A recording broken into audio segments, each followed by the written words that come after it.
Après Toubib dans la ville et des ailes de papier, la romancière Souad Jam'i vient de signer un nouvel opus, Le Serment du dernier messager, une dystopie qui livre une vision d'un futur possible où les intérêts des firmes pharmaceutiques et des compagnies d'assurance prennent le pas sur la santé des populations. Encore une fois, l'auteur renoue avec l'écriture, une vocation à laquelle elle se donne aussi passionnément qu'à la médecine puisqu'elle est cardiologue. Fouad Al-Harch, Iman Ablo. C'est dans cette librairie mythique de la capitale que Souad Jam'i vient de signer son dernier opus, Le Serment du dernier messager, un titre évocateur à bien des égards. Son serment à elle, c'est celui d'Hippocrate. Elle l'a prêté depuis des années avant d'exercer en tant que cardiologue. Dans ce nouveau roman, elle remet en question les influences de l'industrie de la médecine et moult questions existentielles. Le serment du dernier messager, effectivement, c'est un clin d'œil aux médecins. Serment d'Hippocrate.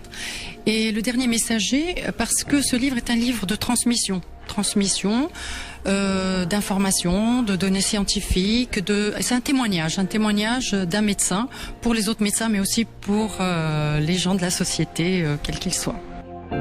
Avant la signature du roman, l'auteur confie son récit à un de ses fidèles lecteurs, Mohamed Rachid, un ami de longue date.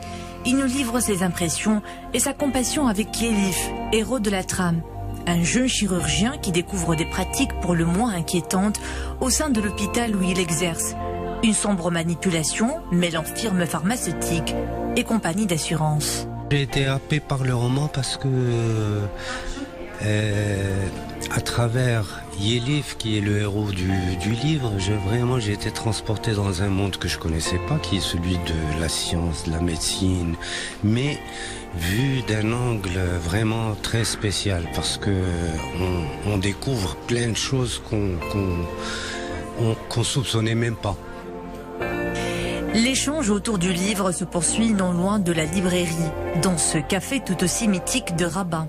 Souad Jam'i partage ses préoccupations et ses questionnements sur les transformations de la société à travers son regard de praticienne.